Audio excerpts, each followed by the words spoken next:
नमस्कार, मैं हूं प्रमिला दीक्षित। कर्तव्य पथ में आपका स्वागत है। और कर्तव्य पथ में आज बात एक मरी हुई लड़की की गलती की। चौंकिए मत, लड़की है, मर सकती है। बहुत सी लड़कियां इस देश में, उसमें से एक मर भी गई तो किसी की सेहत पर क्या फर्क पड़ता है। और फिर जीते जी जब लड़कों से गलती हो जाती है तो मर कर एक लड़की ने एक गलती कर दी तो क्या उसे इतना भी अधिकार नहीं? आप सोच रहे होंगे कि कौन है वो लड़की और मरकर आखिर कौन सी गलती कर दी उसने। तो कई साल पहले की बात है, दिल्ली में एक लड़की हुआ करती थी। साल निर्भया वाला याद है आपको? 2012 मान लीजिए। और लड़की का नाम वैसे तो मायने नहीं रखता, लेकिन किरण नेगी ही सही। एक दिन वो लड़की किडनैप हो जाती है, उसका सामूहिक बलात्कार होता है। किसी तरह रिपोर्ट दर्ज की जाती है, किसी तरह उसको ढूंढा जाता है और उस लड़की की गलती देखिए, वो मिलती है लेकिन मरी हुई। कैसी लड़की थी? एक सामूहिक बलात्कार नहीं बर्दाश्त कर पाई। थोड़ी हैवानियत ही तो हुई थी उसके साथ, थोड़ा सा तेजाब डाला गया था, थोड़ी आंखें नोची गई थी, थोड़ा वहशीपना, थोड़ी दरिंदगी। और वो किसी नेता की हाय मेरी फूल सी बच्ची तो नहीं थी कि किडनैप हो जाती और बरसों तक हम उसकी सुरक्षित वापसी के किस्से को, उस कहानी को याद रखते। पुरानी फिल्मों में हमने अक्सर देखा है कि कुछ लोगों को रेप का वर्णन करने में ही आनंद आ जाता है और फिर अदालतों में बार बार रेप कैसे हुआ, क्या हुआ, ये पूछकर दर्द का रेता चलाया जाता था। साल 2012 से लोअर कोर्ट और फिर हाई कोर्ट में तारीख पर तारीख खूब चली और फिर फाइनल राउंड में उस लड़की ने गलती कर ही दी। वो खुद पर सामूहिक बलात्कार को साबित नहीं कर पाई। इतना बड़ा झूठ एक मरी हुई लड़की ही बोल सकती है। अब गलती की है तो सजा तो बराबर मिलेगी।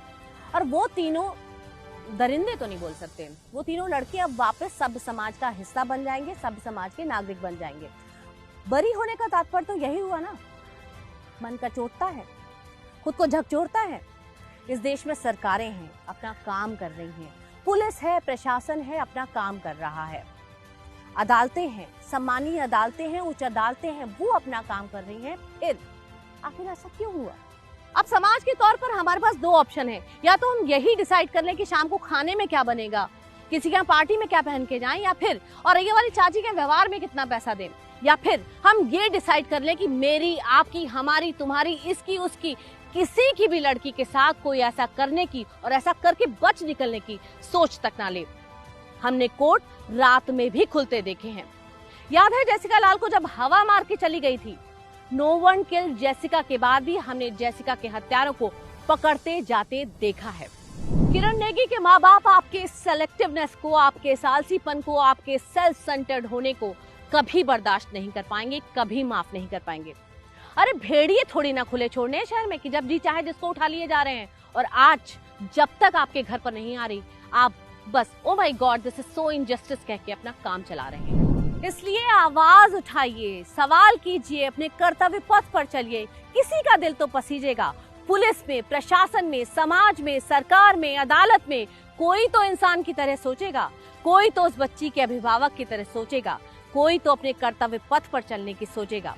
क्योंकि उस मरी हुई लड़की की गलती इतनी बड़ी भी नहीं है कि उसे बार बार मरना पड़े। ना गोविंद का इंतजार करना है, ना द्रौपदी को शस्त्र उठाने हैं। एक दशक उन्होंने इंसाफ को ताका, आइए वो आस अब हम भी थामे हैं। मत छोड़ो उन्हें मायूस अकेला, मत छोड़ो उन्हें मायूस अकेला, ये आँच तुम तक भी आएगी।